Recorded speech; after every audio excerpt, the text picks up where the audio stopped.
Pagdating sa pagpapaputi, marami sa atin hindi pa huhuli. Kaya nga ba mabenta ang mga produktong nangangako ng malaporselanang kutis? Kaya naman parang hulog ng langit ang gamot na ang side effect, nakakaputi. Ang young star na si Pauline Luna, mestisang-mestisa na. Umiinom pa raw ng glutathione? Hindi mo maiwasan sometimes that you go to parties and all, and the next day you feel sluggish. But then, when I started using this, and my friends as well, okay naman. Pero hindi lang ang mga artista ang nag-glutathione.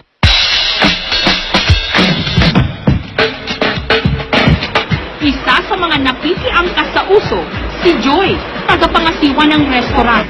Mahalaga raw kasi sa kanyang trabaho ang pagkakaroon ng maaliwalas na itsura. Kaya naman sinubukan niyang mag-glutathione. Ang dati raw maitim, tuyo at hindi pantay-pantay niyang kulay, nagliwanag. Kasi hindi siya ganun dati, yung skin ko.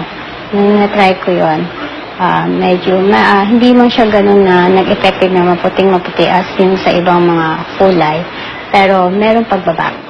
Kung tutuusin, side effect lang ng glutathione na pumuputi ang umiinom nito dahil ang pangunahing talaga nitong bisa bilang isang antioxidant. Tumutulong ito sa pagtanggal ng mga tinatawag na free radicals, toxins o mga lason sa katawan. Ang R&B princess na si Kyla, makatindig balahibo ang ganda ng kanyang boses. Pero katulad ng ibang mga singer, minsan din daw siyang nagkaroon ng problema sa lalamunan. Kasi di ba kami kanta ng kanta, ganyan, minsan napapagod yung lalamunan. At ang inireseta sa kanya ng doktor, glutathione. Parang medyo nag-glow nga yung skin. Tapos parang, ewan ko, magandang pakiramdam. Ewan ko, parang, since antioxidant siya, parang I feel, parang malinis yung system ko or something. Gumanda rin daw ang balat ni Kyla, pero higit sa lahat, umayos ang kanyang lalamunan. Si Charmion, 31 years old, isang guro, may cancer sa lymphoma. Okay, so... Mahigit 10 taon na raw siyang nagdurusa sa kanyang sakit. Dahil sa dami ng kanyang iniinom na gamot, halos sumuko na raw ang kanyang atay. Ang inirekomenda ng kanyang doktor, glutathione. I believe so that the glutathione is really helping because I'm only taking the glutathione and the vitamin C, the 1,000 milligram, the vegetarian tablet, vitamin C, which din yung antioxidant.